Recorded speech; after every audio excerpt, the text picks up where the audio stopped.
നമ്മുടെ സ്ഥാപനത്തിന്റെ അയൽവാസിയെ ബഹുമാനപ്പെട്ട നാസർ സയ്യിദ് ഉസ്താദ് നമ്മോടൊപ്പം ചേരുകയാണ്. ഇപ്പോൾ വർഷങ്ങളോളായല്ലോ നമ്മുടെ സ്വാഗത ചായ ഇവിടെ തുടങ്ങിയിട്ടുള്ളത്. എത്രത്തോളമാണ് ഇതിന്റെ ഒരു പ്രസക്തി, അല്ലെങ്കിൽ ഇസ്ലാമിന്റെ കാഴ്ചപ്പാടൊക്കെ കൂട്ടി നോക്കുമ്പോൾ എന്താണ് ഇതിന്റെ ഒരു പ്രസക്തി എന്ന് പറയുന്നത്? ഇസ്ലാം വളരെയധികം പ്രാധാന്യം നൽകിയ ഒരു വിഷയമാണ് സൗഹാർദ്ദം എന്നുള്ളത്. അപ്പോൾ ഇന്നത്തെ ആളുകളൊക്കെ പറഞ്ഞാൽ, പണ്ടത്തെ കാലത്തൊക്കെ പറഞ്ഞാൽ നമ്മൾ എല്ലാവരും ഒരുമിച്ച് കൂടിയാൽ പരസ്പരം സൗഹാർദ്ദം പങ്കിടുക, കുടുംബവിശേഷങ്ങൾ അന്വേഷിക്കുക എന്നൊരു കൺസെപ്റ്റായിരുന്നു മുമ്പൊക്കെ. പക്ഷെ ഇപ്പോഴത്തെ കാലഘട്ടത്തിൽ എല്ലാവരും ഒരു മൊബൈൽ, ഒരു 6 ഇഞ്ച് സ്ക്രീനിലേക്ക് മാത്രം ഒതുക്കി അതിലേക്ക് മാത്രം ഇങ്ങനെ നോക്കിയിരിക്കുകയാണ് എല്ലാവരും. അപ്പോൾ ഇങ്ങനത്തെ ഒരു കാലഘട്ടത്തിൽ നമ്മൾ ഇത്രയും ഒരു വേദി, അതായത് എല്ലാവർക്കും ഒരുമിച്ച് കൂടി പരസ്പരം സൗഹാർദ്ദം പങ്കിട്ട് ജാതി മതം നോക്കാതെ എല്ലാവർക്കും കൂടെ വരാം, എല്ലാവർക്കും ചായ പിടിക്കാം, കാശൊന്നും കൊടുക്കണ്ട. അപ്പോൾ ആ നിലയ്ക്ക് ഇങ്ങനത്തെ ഒരു വേദി സംഘടിപ്പിച്ചത് അൽഹംദുലില്ലാ.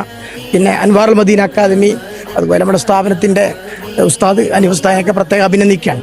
വളരെയധികം എന്തുകൊണ്ടും റസൂലുള്ളാഹി സ്വല്ലല്ലാഹു അലൈഹി വസല്ലം തങ്ങൾ കാണിച്ചു തന്ന വളരെ ഉദാത്തമായൊരു മാതൃകയാണ് ഈ സൗഹാർദ്ദം എന്നുള്ളത്.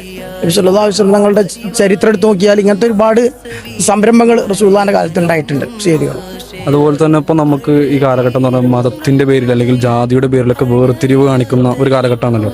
ആ സമയത്തൊക്കെ ഈ ഒരു സൗഹൃദത്തിന്റെ ഒരു ചായക്കടന്റെ ഒക്കെ ഒരു പ്രത്യേകത എന്ന് പറയുന്നത്, ഓരോരുത്തർക്കും അവരവരുടെ മതത്തിന്റെ ആശയങ്ങൾ മുറുകെ പിടിക്കുന്നതോടൊപ്പം മതസൗഹാർദ്ദം, മതങ്ങൾ തമ്മിൽ മതിൽക്കെട്ടുകളില്ലാതെ, മതങ്ങൾ തമ്മിൽ വേലികളില്ലാതെ പരസ്പരം അടുത്തറിയാനും ഇങ്ങനെയുള്ള സൗഹാർദ്ദം പങ്കിടാനും വളരെയധികം അനിവാര്യമായ ഒരു കാലഘട്ടമാണ്. അതുകൊണ്ട് തന്നെ ഇത്തരം ചായക്കടകൾ, സൗഹൃദ വേദികൾ എന്തുകൊണ്ടും പ്രശംസനീയമാണെന്ന് മാത്രമല്ല, കാലഘട്ടത്തിൽ വളരെ അനിവാര്യമായ ഒരു കാര്യമാണ്. അപ്പോൾ എല്ലാവിധ സന്തോഷങ്ങളും നമ്മുടെ സഹൃദാരും അറിയിക്കണം. എല്ലാവർക്കും